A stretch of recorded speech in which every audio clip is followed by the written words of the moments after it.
Hello à toutes et à tous. Cette semaine, on va se pencher sur un superbe accord, le Do Add 9. D'abord, on va apprendre à le jouer pour ceux qui ne le connaissent pas. Et dans un deuxième temps, je vais expliquer pourquoi il s'appelle Do Add 9. Et puis surtout, voir quelle différence il y a entre le Do 9 et le Do Add 9. Mais commençons par le jouer, ce Do Add 9. On va partir pour ça d'un accord de Sol. L'accord de Sol à 4 doigts, que vous connaissez sûrement, celui-ci. Je vous le détaille quand même au cas où. Majeur, corde de Mi grave, case 3.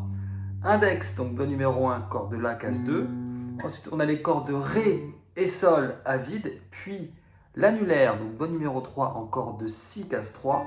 Et le petit doigt en corde de Mi aigu, case 3. Donc en tout, on a cet accord-là. Ça, c'est le Sol. Et pour faire le Do Add 9, c'est tout simple. Les doigts 3 et 4 ne bougent pas, ils restent à leur place et les doigts 2 et 1 descendent d'une case. Donc, on a le majeur qui se retrouve, donc doigt numéro 2, qui se retrouve en corde de La, case 3, et l'index qui se trouve en corde de Ré, case 2. Ce qui fait cet accord-là, donc on ne joue plus la corde de Mi grave, on ne joue pas la corde de Mi grave, et on a ça. Ok. Première étape, ayez un Do Add 9 magnifique, qui ne frise pas, et avec la corde de Sol à vide, qui sonne bien. Ok. Ensuite, bien évidemment, on va s'amuser à faire un petit enchaînement avec le Sol. Ça s'y prête très bien. Donc là, un Sol, un Do Add 9. Alors bien évidemment, tout l'intérêt, c'est que les doigts 3 et 4 ne bougent pas, simplement les doigts 2 et 1 qui font leur va-et-vient, ils descendent d'une corde et montent d'une corde.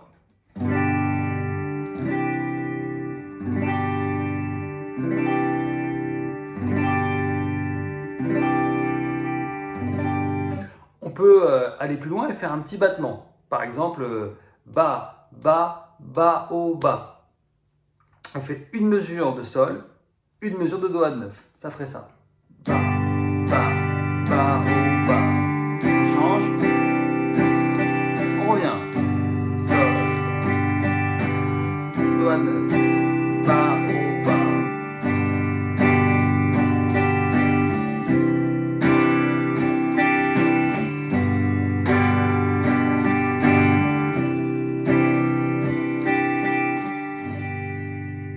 Pourquoi pas un petit arpège? Alors on va faire du bas, bas, bas, haut, haut, haut. Je vous détaille les cordes. Sur la corde de Sol, je vais faire corde de Mi grave, puis corde de Ré, corde de Sol, bas, bas, bas. Et après pour le haut, haut, haut, je fais Si, Sol, Ré. Ok. Toujours pour le Sol, deuxième petit fragment, je rejoue la corde de Mi grave. Et là, je vais descendre d'une corde par rapport à tout à l'heure. Je vais faire les cordes de Sol, Si, donc Mi, Sol, Si.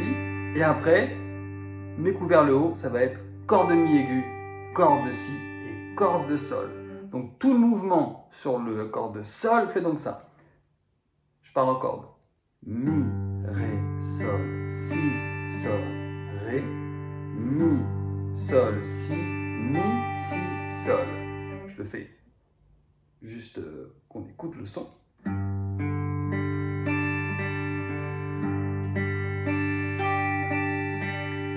Donc ça, appliqué au Do Add 9, ce sera exactement pareil. La différence, c'est que à la place de la corde de Mi grave, on aura la corde de La. Donc ça fera, et là je parle en corde à nouveau, La, Ré, Sol, Si, Sol, Ré, La, Sol, Si, Mi, Si, Sol. Je vous refais l'ensemble de l'arpège tranquillement.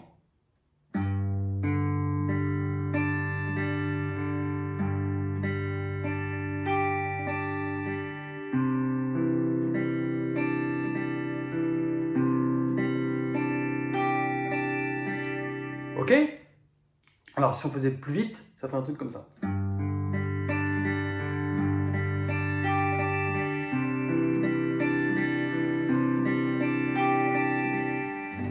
Alors, bien évidemment, vous pouvez prendre n'importe quel motif de battement ou n'importe quel motif d'arpège.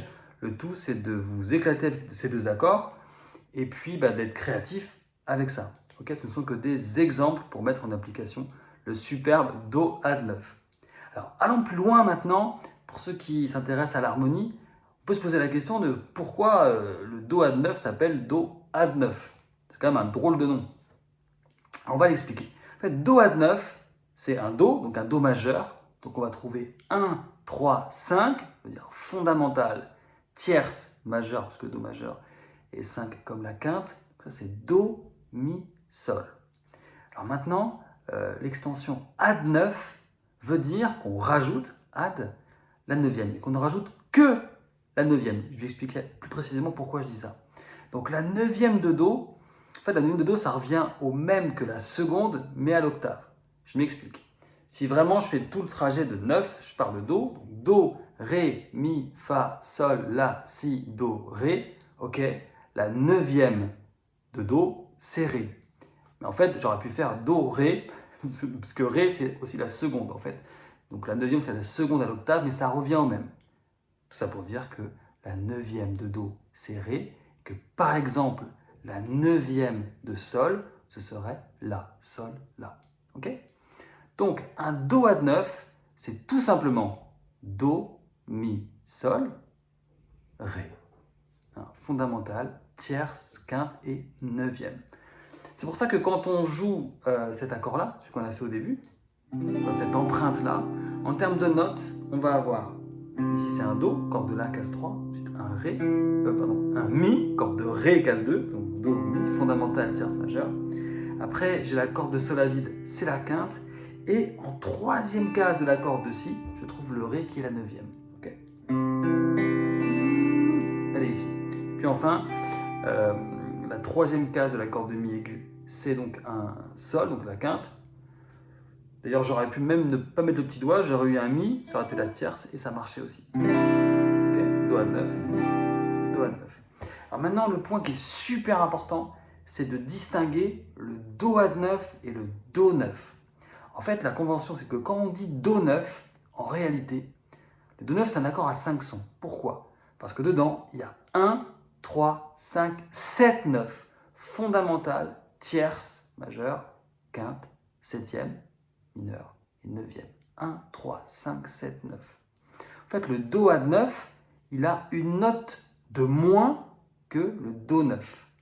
Le Do add 9, il veut dire, c'est un Do 9 sans septième, si vous préférez. Vous me suivez? Puisque le Do 9, c'est toute la série fondamentale, tierce, quinte, septième, neuvième. Et le son du Do 9, il est complètement différent du Do add 9.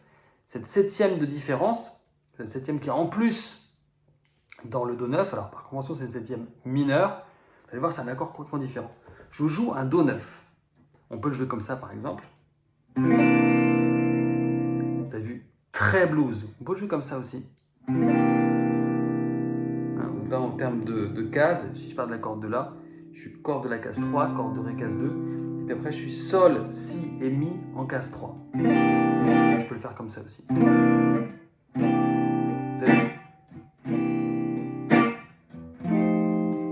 Vraiment, les accords 9, c'est très typé blues, voire jazz.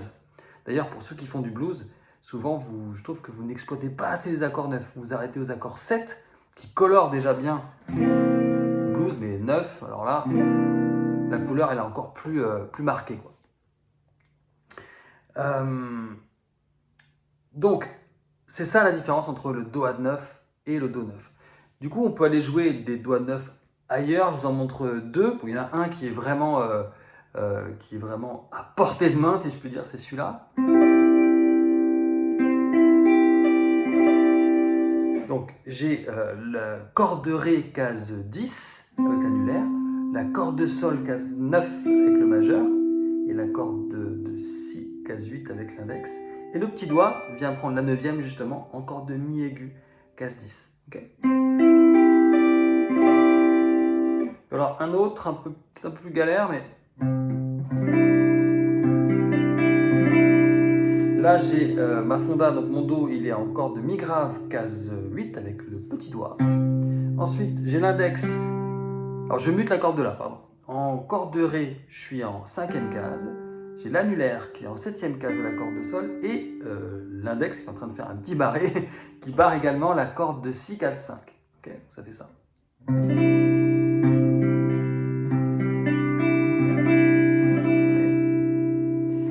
Voilà, donc j'espère que ceux qui ne connaissaient pas le Do Add 9 maintenant prennent du plaisir à le jouer. J'espère pour ceux qui ne connaissaient pas pourquoi il s'appelait comme ça, maintenant vous savez pourquoi. Et puis surtout cette différence super importante au niveau vraiment de l'harmonie et puis du son entre un Do Add 9 et un Do 9.